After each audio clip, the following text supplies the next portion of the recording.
And now, watch this. My blue finger, right? My blue finger. Remember I told you that this was like a window? Okay? It really is. This is a window to your world. You can see my blue finger right on the inside of that, just like you could on another side of a piece of glass. Now, I will tell you that normally this would be clear, because as you look in each other's eyes, you don't see your cornea, but this eye is no longer with us. Moment of silence. And it's been preserved. So that creates a little bit of turbidity and fog to it. Now, right behind it, this is called the iris. And the color of your eye is found on the iris. So as you look inside each other's eyes, what colors do we see? Kind of like a brownish hazel, kind of a blue. Well, yours is very much like a gray hazel and brown, and maybe some blue. Okay, the color of your eye is found on brown eyes back there, blue eyes there. That's on the iris. The iris is a muscle, and what this iris does is it controls this hole right at the center of the iris. Now, what do we call that round opening that's in your eyes, right in the center? Pupil, right? Okay? And what I want you to remember, this is really cool too, the pupil is not a something. The pupil is a nothing. It's a hole right through your iris into the inner parts of your eye. That's why when you go to the eye doctor, they give you those drops that make you go completely blind almost. You can't focus on anything, and then they have to wear the dark glasses for the rest of the afternoon.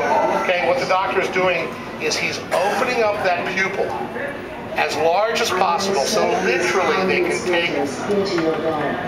take a flashlight of sorts and look all the way into your eye to see what they can see.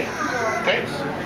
If I turn it around like this, you can kind of see the striations or lines radiating outwards. That's the muscle tissue. Here's the second difference between a cow's eye and our eye. What is the shape of the human pupil? Look in each other's eyes and tell me. What's the shape of the pupil? Circle. Circle, right? Cow's eye, it's much more elliptical, oval. Okay? All right.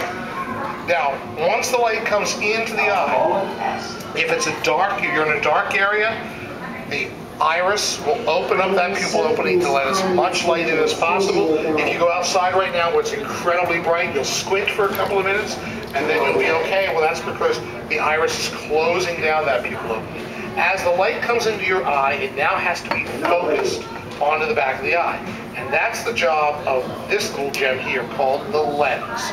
And it works just like the lens on a telescope or binoculars. It takes the light that comes in and it focuses it down to a point. The light that comes in at the top gets focused downward. Light that comes in at the bottom gets focused upward. Light that comes in on the left gets focused to the right. And light that comes in on the right gets focused to the left, okay? So the image that you are actually collecting on the back of your eye is upside down and reversed. But you don't see me upside down and reversed right now, do you? No, I'm up right side up and proper. That's because your brain is what's seeing.